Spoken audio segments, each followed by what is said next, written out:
प्रत्यक्षा इतनी मासूमियत से ये सब कह रही थी कि रुद्र बस हल्का सा मुस्कुराते हुए उसे देखे जा रहा था। रुद्र अभी भी प्रत्यक्षा को अपनी बाहों में भरकर बैठा हुआ था और प्रत्यक्षा उसकी गोद में ही बैठी हुई थी। इस पर रुद्र ने उसे बारिश से बचाते हुए उसकी आंखों पर अपने हाथ को रखते हुए बारिश को प्रत्यक्षा तक पहुंचने से रोका और फिर उससे कहने लगा, तुम सच में बेवकूफ हो। मैं डर गया था बहुत ज्यादा। उस दिन अगर तुम्हें कुछ हो जाता तो शायद मैं पूरी दुनिया को आग लगा देता। क्यों? अब क्यों बेवकूफ हूँ मैं? क्या किया मैंने? जब हम जंगल में थे तब मैं बेहोश नहीं हुआ था, बस थक गया था।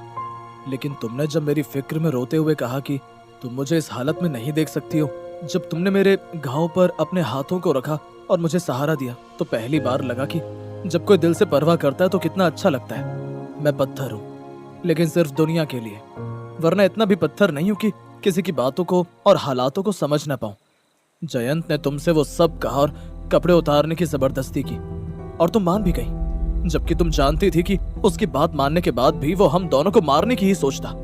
अब समझ में आया कि मैं तुम्हें बेवकूफ क्यों कह रहा हूँ, क्योंकि मुझे हर एक चीज अच्छे से याद है। और उस समय तुम मेरे करीब आई थी, वो भी इतने सारे लोगों के बीच। मुझे क्या, अगर उनमें से कोई जिंदा होगा उसे भी याद होगा ये तो। फिर तुमने तो मुझे चूमा था इन सब लोगों के सामने।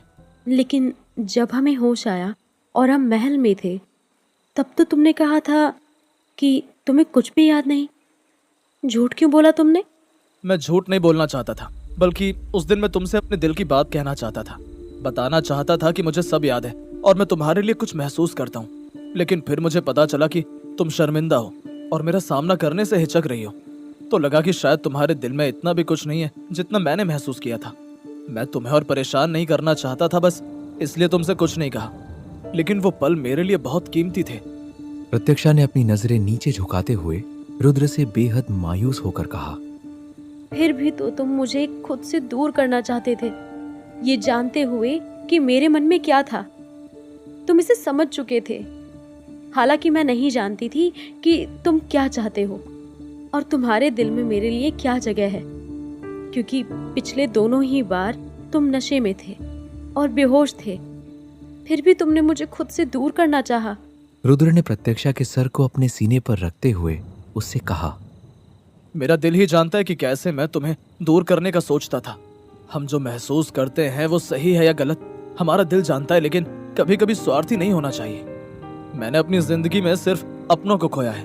पहली बार कोई ऐसा मिला जिसे मैं अपना कह सकता था।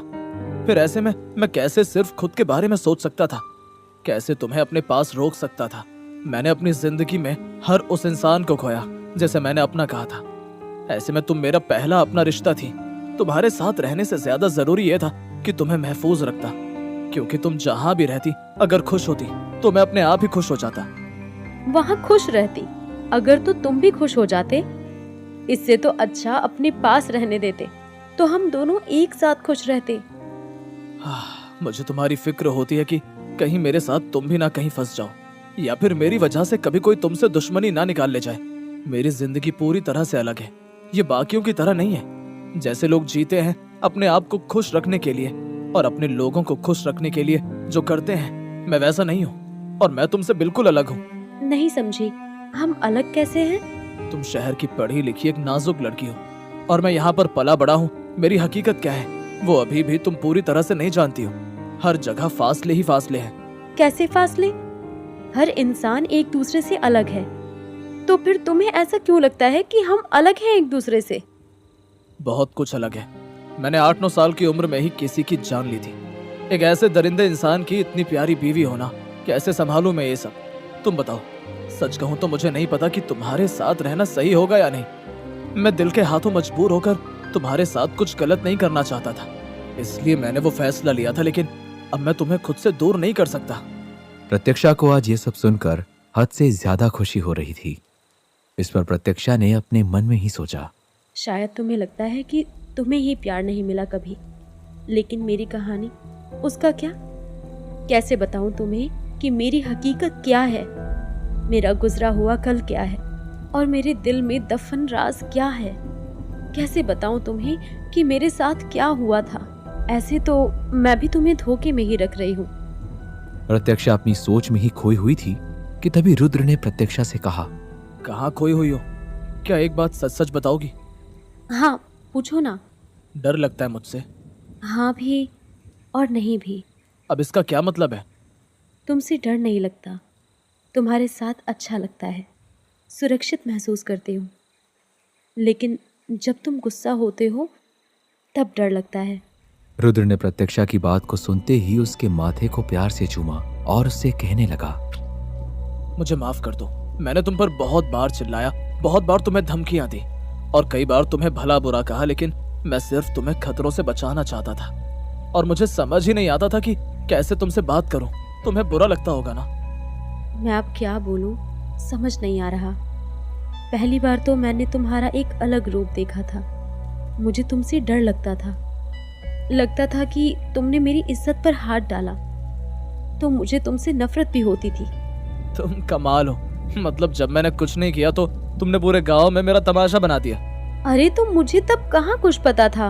अच्छा हुआ कि कुछ पता नहीं था। हालांकि मेरी इज्जत पर उंगली उठाना अजीब था। जहां हर एक इंसान ये जानता था कि मैं ब्रह्मचारी हूँ, वहीं पर वो मुझे तुम्हारी इज्जत लूटने वाले की नजर से देख रहे थे और तुमने चिल्ला चिल्ला कर मेरी इज्जत का जनाजा निकाल दिया था। मुझे अंदाजा भी होता अगर, तो शायद मैं कुछ बोलती ही नहीं। एक बात पूछ सकते हो? हाँ पूछो। अगर आगे कभी ऐसा वक्त आया कि मेरी वजह से बाबा, बड़े भैया या कार्तिक पर खतरा हुआ तो क्या करोगे तुम? क्या मुझे छोड़ दोगे? अगर ऐसा कभी हुआ भी तो बस इतना याद रखना कि ये घर तुम्हारा अपना घर है और यहाँ के लोग तुम्हारी हिफाजत में जमीन आसमान एक कर देंगे। इन लोगों ने मुझे अपना नाम दिया है। ये लोग तुम्हें तो शायद मुझसे भी ज्यादा मानते हैं, तो तुम इतना ज्यादा मत सोचो। मेरी वजह से तुम्हारा नाम बदनाम हुआ कि तुम्हें मैंने अपना मुजरिम बना दिया था। वैसे बदनाम होने से कुछ याद आया। तुमने जब इतने गांव के सामने मुझे चूमा था तब तुम नशे में नहीं थी, है ना? अब जरा सोचो कि बिना नशे किए ही तुमने वो सब किया, तो नशे में तुमने क्या क्या किया होगा। और इस बार मैं अच्छे से कह सकता हूँ कि तुम्हें इसके बारे में कुछ याद नहीं होगा, लेकिन मुझे सब कुछ याद है।